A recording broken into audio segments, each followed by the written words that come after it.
бүгүн шаарыбыз үчүн маанилүү күндүн күбөсү болуп турабыз. Мурдагы Чатыркөл кинотеатрын баарын билесиңер, кандай акыбалга жетип калган. Аны түп тамыры менен тазалап, биз мынакей азыр маданият борборун курабыз деп ушунун алдында турабыз.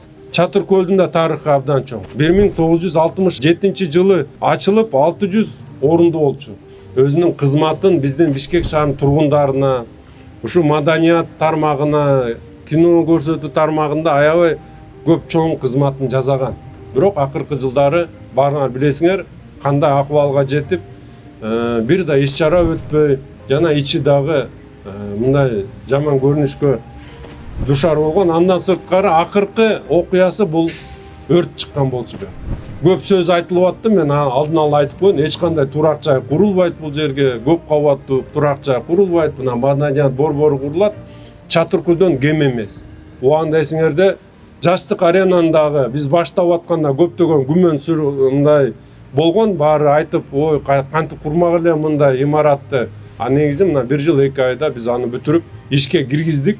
Анан ушу бүтүшүн азыр подрядчик менен сүйлөшсөк, долбоору азыр баары бүтүп, биз уже параллельный проектирование менен кетип атабыз. Эгер баары өз орду менен, өз убактысы менен, эрежеси менен жүрө турган болсо, сентябрь айында, жок дегенде 10 ноябрь жаштар күнүнө биз ачып беребиз деген аракетибиз бар. Бул жыл ачылат. Бул жылы биз бүтүрөбүз. Бул жылы биз абдан көп көңүлдүү ушундай маданий борборлорго бурайлык деген аракетибиз бар. Библиотекаларды, коворкинг залдарды, музейлерди себептегенде өткөн жылы биз биринчи жолу бул жергиликтүү өз алдынча башкаруу органдарынын тарыхында болгон окуя себептенде өзүбүздүн акчабыз менен музей курганбыз.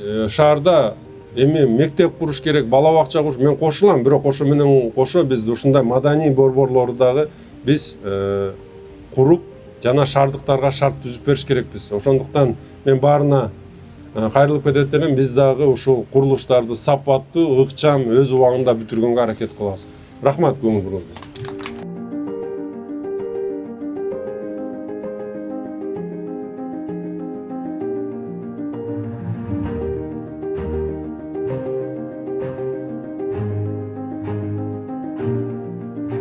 Садыр Нургулдаевичтин командасы менен жүргүзүп аткан иштери жүгү оор, иштери кыйын болуп атат. Ошого жерибизге, элибизге чоң ийгиликтер жасап атат. Ошол жасаган ийгиликтерди иштегендердин түз жүрүп, Кудайдын жолунда түз жүрүп, ак иштеп бергендерине Алла Таала ден соолук берсин. Иштерде ийгилик, ден соолук зор болсун. Амин.